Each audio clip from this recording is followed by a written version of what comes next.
Assalamualaikum dan salam sejahtera. Anda bersama saya Ihsan Yahya dan ini Agenda Awani. Kita bercakap berkaitan dengan, mungkin ada yang menyebut ia sebagai sumbangan, ada juga yang menyatakan ia adalah sebagai dana, dan apa sahaja perkataan ataupun istilah yang terkait dengan pendanaan politik yang kita lihat seharusnya ia diperhalusi. Dan apakah RUU sumbangan politik perlu disegerakan kerana apa-apa tindakan termasuk derma dan sumbangan orang ramai, persendirian mahupun syarikat kepada pemimpin politik dikaitkan dengan gejala ataupun aktiviti rasuah. Jadi kita nak bercakap berkaitan dengan ini secara khusus bersama dengan Tresya Yuh yang merupakan Ketua Eksekutif Ideas Malaysia. Selamat sejahtera Tresya. Selamat sejahtera. Ya, Terima ini kasih. bukan isu baru untuk kita sebut bila kita bercakap berkaitan dengan danaan politik dan sebagainya. Banyak isu-isu yang mungkin dibincangkan dalam kalangan ahli politik yang dibawa ke mahkamah dan sebagainya. Susulan banyak ahli politik disiasat khususnya kerana dana yang disifatkan sebagai dana politik yang datangnya daripada sumber-sumber seperti syarikat korporat, kutipan orang awam dan sebagainya. Apakah Tresya melihat keadaan sekarang ini, tindakan segera berkaitan dengan RUU dan juga undang-undang ini perlu disegerakan? Terima kasih pertama sekali atas jemputan ini. Memang betul apa yang saudara sebut tadi berkenaan dengan akta ataupun budaya pendanaan politik ya. Jadi sebenarnya kita semua mesti faham bahawa sumbangan, derma dan sebagainya kepada parti politik itu adalah sah, iaitu munasabah.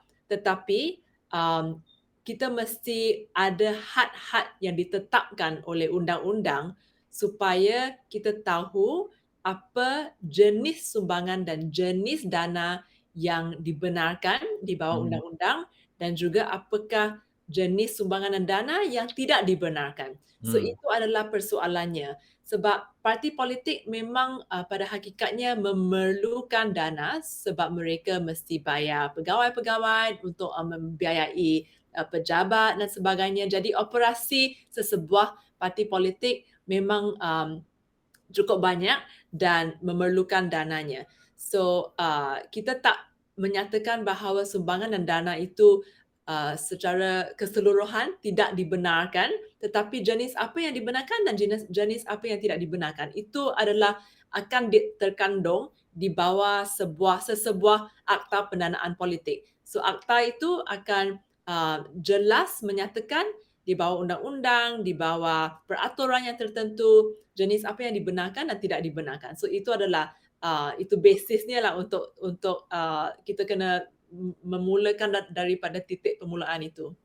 Titik permulaan itu membawa kepada definisi khusus berkaitan dengan pendanaan politik ini. Tapi Tresya, sebelum kita pergi ke lebih jauh, bila kita bercakap berkaitan dengan dana politik, apakah pernah berlaku sebelum-sebelum ini apabila wang telah pun dimasukkan ke dalam akaun-akaun tertentu termasuk akaun peribadi, apabila ia disiasat dan sebagainya, baru dinyatakan, oh ini adalah dana politik.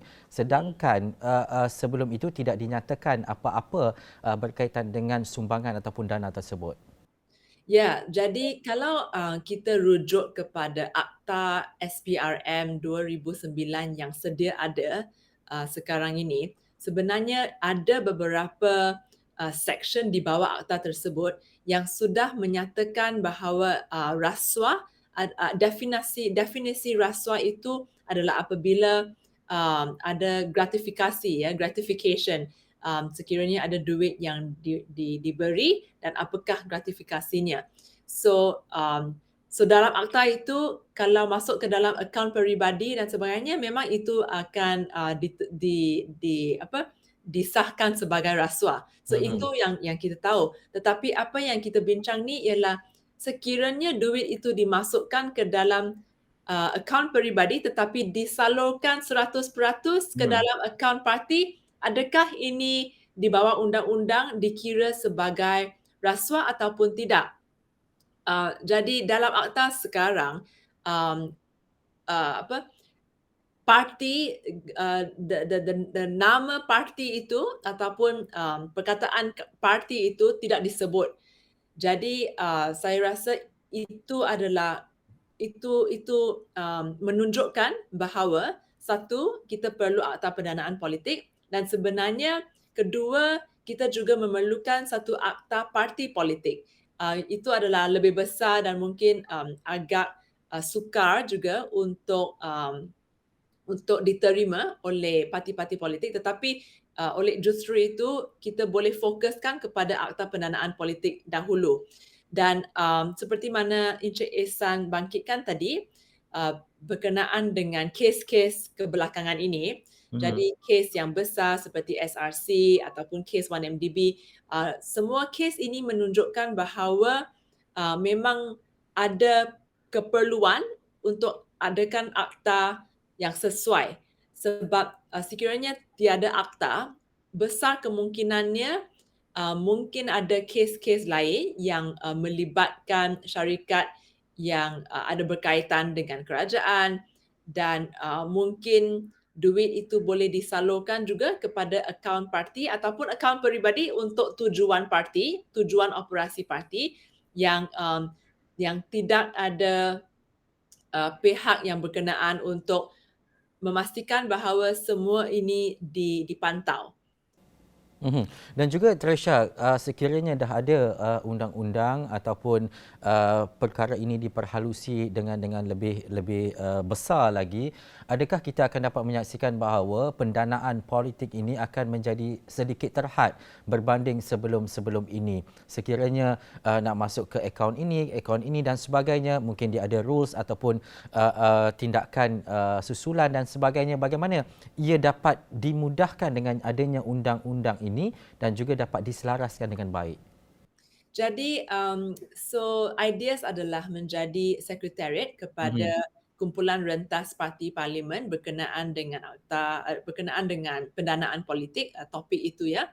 Dan dalam bulan lepas, tak silap saya, pengerusi kumpulan rentas parti ataupun APPG, All Party Parliamentary Group on Political Financing, telah menyediakan satu draft rang undang-undang persendirian yang telah diserah kepada Parlimen, tetapi tak sempat untuk dibangunkan di Parlimen lah, sebab biasanya rang undang-undang persendiriannya tidak akan menjadi prioriti ya. So biasanya prioriti Parlimen adalah hal ehwal kerajaan.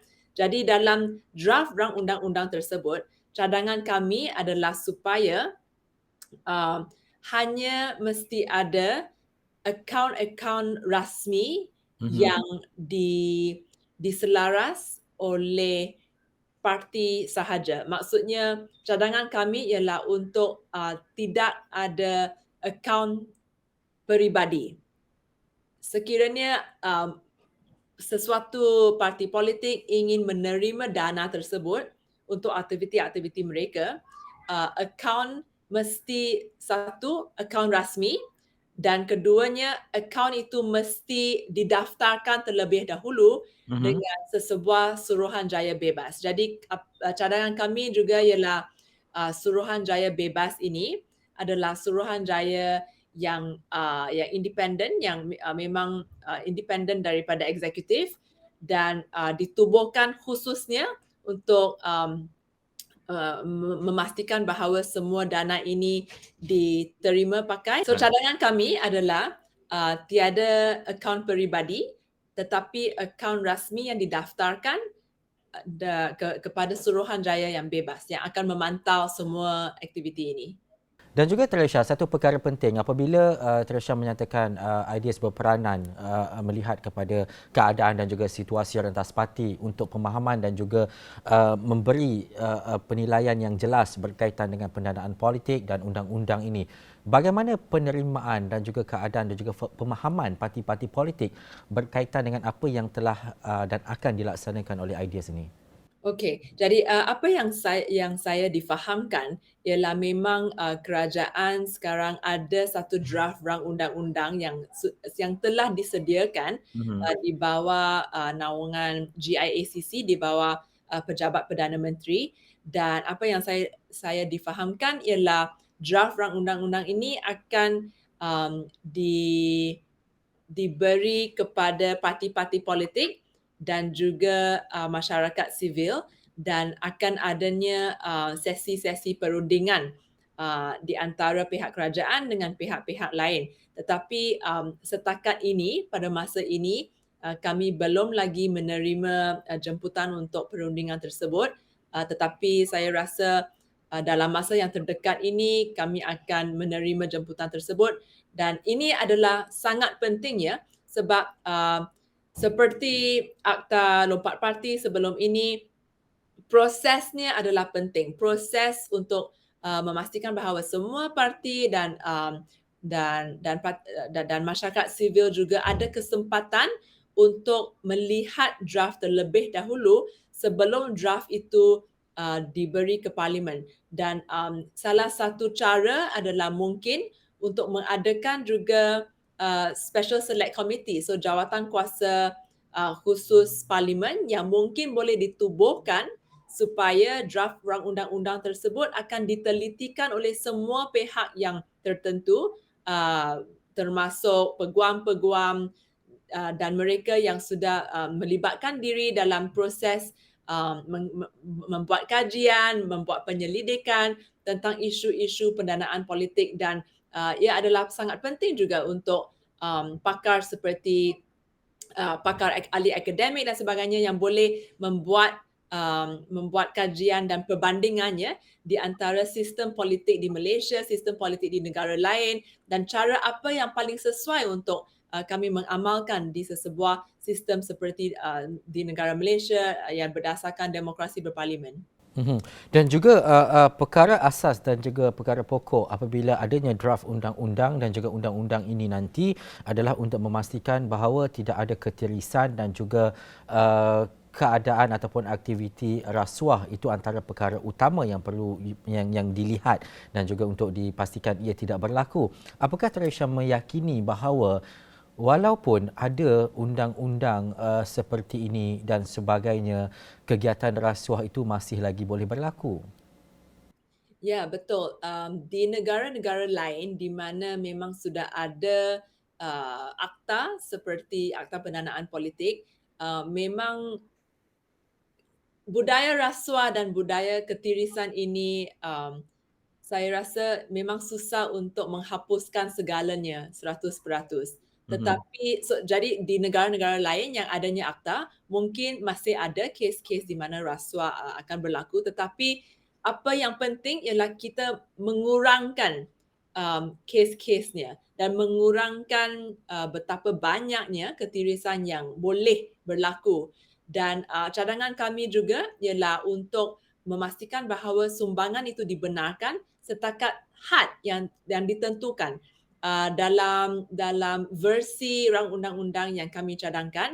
Apa yang kami cadangkan ialah untuk seseorang individu, hadnya adalah tidak lebih daripada RM50,000 untuk setiap individu dalam 1 tahun.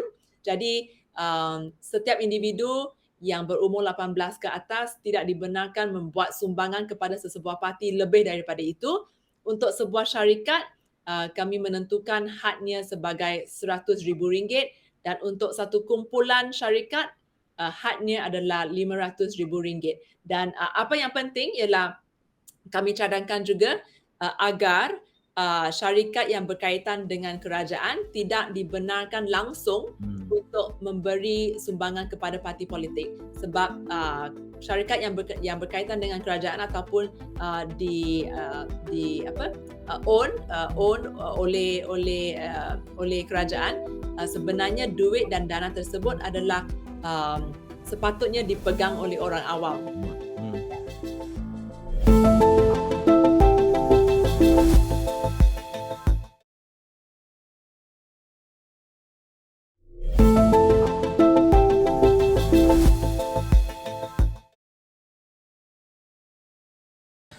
Teresha, untuk satu perkara untuk kita faham, tadi Teresha menyatakan berkaitan dengan kriteria khususnya. Ini kita nak melihat pula kepada kriteria pemberi dana. Tapi Tresha dah nyatakan tadi JLC yang berkaitan dengan kerajaan tak boleh dan sebagainya. Tetapi mungkin ialah bila kita sebut berkaitan berkepentingan dan sesuatu yang dimahukan dan sebagainya, ada tak ini dinyatakan atau dimasukkan?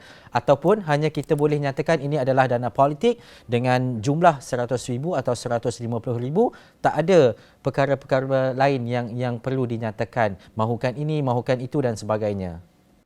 Ya, jadi prinsipnya di sini ialah prinsip ketelusan. So, sekiranya parti-parti politik menerima sumbangan dari merata tempat, apa yang penting ialah mereka mesti buat laporan, dan laporan itu di atas lebih daripada satu had.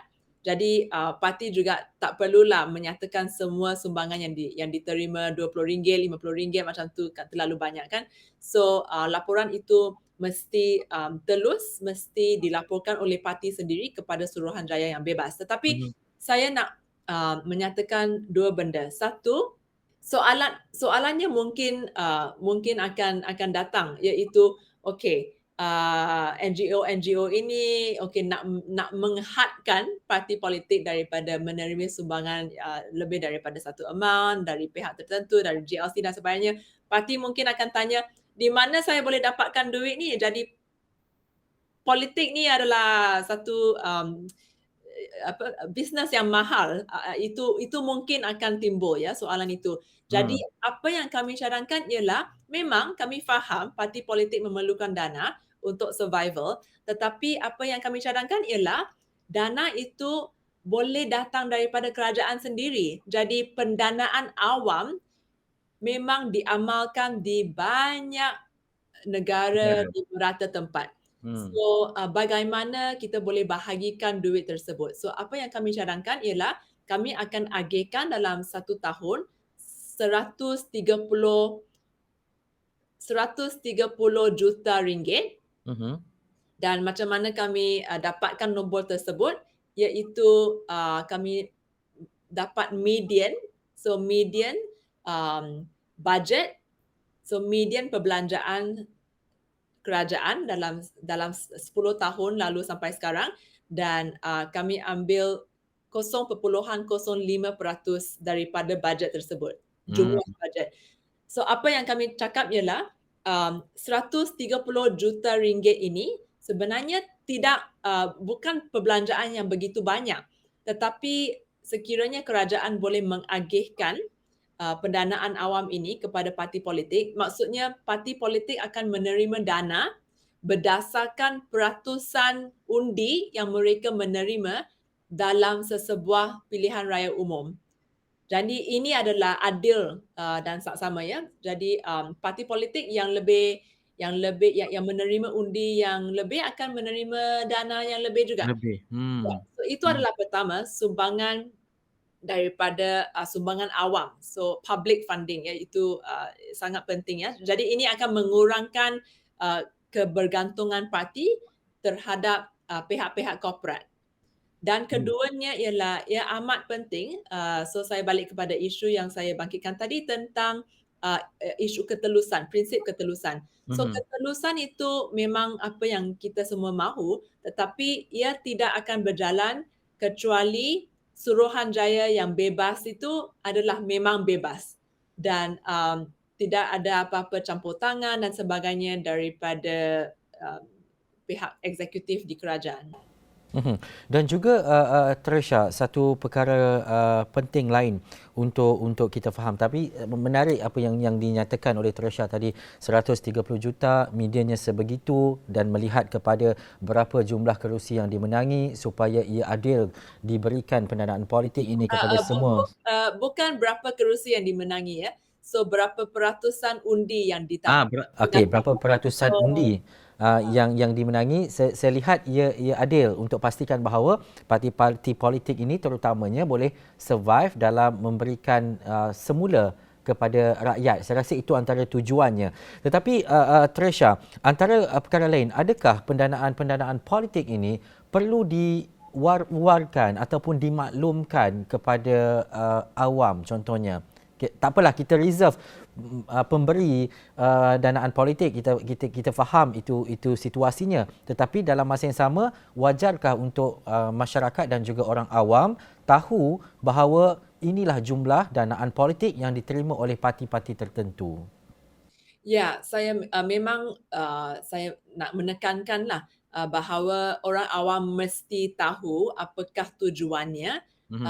adanya pendanaan awam ini. Sebab saya rasa apabila ada beberapa orang yang cadangkan pendanaan awam, ada ramai orang yang mungkin rasa bahawa uh, kan ekonomi semakin merosot dan Mhm. sebagainya. Kenapa duit mesti ditambahkan lagi kepada parti politik? Jadi Hmm. jawapannya ialah sekiranya kita semua sebagai rakyat Malaysia tidak mahu kes-kes seperti 1MDB dan kes SRC untuk berulang sekali lagi, apa yang kita mesti menekankan ialah pendanaan awam itu akan mewujudkan sesuatu senario, satu situasi di mana parti-parti boleh menerima sumbangan daripada kerajaan Mhm. dan mungkin ini akan mengurangkan risiko. So, kita juga tidak boleh memastikan 100% bahawa rasuah semua tidak akan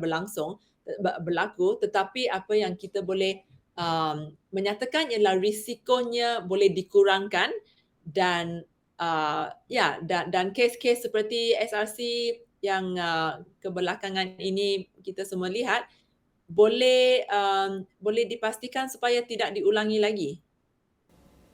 Mhm. Dan juga Tresha, kita berbaki beberapa minit saja lagi. Apa pula tanggungjawab pemberi dana ini? Tadi Tresha dah bercakap berkaitan dengan mengikut antara perkara-perkara ataupun rules yang telah pun dinyatakan dan sebagainya. Tetapi tanggungjawab ini adalah kadang-kadang ia bersifat peribadi. Kadang-kadang kita nak memberi dana ataupun apa sahaja sumbangan dan sebagainya, kadang-kadang ia melibatkan parti. Okey, katalah kita bagi parti dengan jumlah-jumlah sekian, tetapi dalam masa yang sama juga kita nak berterima kasih kepada antara individu-individu lain. Bagaimana tanggungjawab ini sebenarnya harus dipupuk supaya ia clear dan juga jelas bahawa ini adalah pendanaan untuk parti politik dan digunakan secara telus. Jadi tanggungjawab untuk seseorang yang memberi sumbangan itu Ya. sebenarnya setiap individu, setiap rakyat mempunyai hak mereka tersendiri. Hmm. Sekiranya individu A suka parti X, individu B suka parti Y, terpulang kepada mereka apa yang akan diguna dengan duit mereka sendiri. So soalan itu mungkin tanggungjawab itu mungkin tidak diberi kepada individu dan penyumbang itu Mhm. sendiri, tetapi tanggungjawabnya ialah di bawah parti itu ya. So Mhm. parti mesti tahu, okey apabila saya menerima duit ini, parti mesti menyatakan dengan jelas bahawa duit ini okey diterima dengan baik, tetapi jadi persoalannya ialah adakah sumbangan ini adakah pemberi mempunyai agenda? Hmm. Adakah pemberi itu ada expectation untuk adanya quid pro quo Mhm. uh, dari segi kontrak, dari segi tender, dari segi apa-apa jenis lagi lah. So ada, there's many different kinds of possibilities ya. So parti politik ataupun penerima juga ada tanggungjawab untuk memastikan bahawa dinyatakan dengan jelas, okey duit ini diterima pakai, tetapi tidak ada quid pro quo. Jadi Hmm. saya menerima duit ini tidak ada special treatment ataupun akan diberi uh, ya Keistimewaan, kelebihan dan keistimewaan dan sebagainya. sebagainya. Hmm. Ya, Ya. jadi sekiranya ada akta pendanaan politik, SPRM juga kena lihat dengan teliti bagaimana akta baru ini akan overlap dengan akta SPRM yang sedia ada. Ya. Sebab Mhm. akta SPRM ada dengan sangat jelas apakah definisi rasuah, tetapi setakat itu adalah setakat individu sahaja dan setakat public officials, maksudnya pegawai kerajaan ada dinyatakan dalam Akta SPRM, tetapi parti politik tidak dinyatakan. Mhm. Ya. Ya. Saya rasa jelas apa yang Tresha nyatakan tadi, tanggungjawab besar itu terletak kepada parti dan juga penerima dana politik berkenaan untuk memastikan ia dapat disalurkan dengan sebaik-baiknya. Dan akhir sekali Tresha, mungkin seminit saja saya nak tanyakan menjelang PRU ke-15, apakah apa yang kita bincangkan ini sempat dibawa ataupun direalisasikan, ataupun kalau tak sempatlah untuk PRU ke-15, apa yang akan berlaku selepas itu? Jadi itu adalah terkandung kepada bila PRU itu akan berlangsung juga.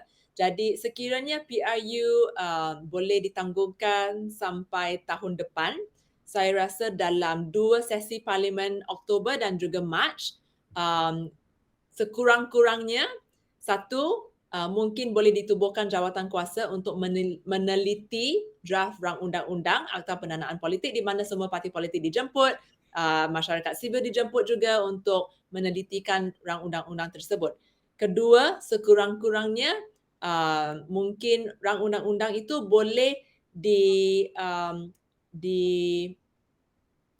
rang undang-undang boleh ditebel di parlimen sekurang-kurangnya untuk 1 kali. So, dan selepas PRU, ini mesti saya harap juga, ini mesti dimasukkan ke dalam mungkin ada MOU baru ataupun CSA baru dan sebagainya. Pada masa itu, at least sekurang-kurangnya ada 1 kali and then orang awam boleh ada akses kepada draft tersebut. Ya. Ini isu besar untuk kita lihat dan juga ideas bersama-sama dengan Tresha Yoh juga bergerak seiring untuk memastikan pendanaan politik ini adanya rang undang-undang walaupun kerajaan ada draft, dan kita nak melihat kepada bagaimana kesinambungan ini dapat memastikan terutamanya ia lebih telus, tiada keterisan dan memastikan bahawa dana politik itu dapat digunakan ataupun dijayakan dengan sebaik-baiknya. Terima kasih Tresha Yoh, Ketua Eksekutif Ideas Malaysia, dan kita mengharapkan ada perkembangan terkini nanti yang akan dibawakan oleh Ideas Malaysia. Terima kasih Tresha, terima kasih kepada anda yang menonton. Sekian dulu agenda awal ni. Saya Ihsan Nahya. Assalamualaikum dan jumpa lagi.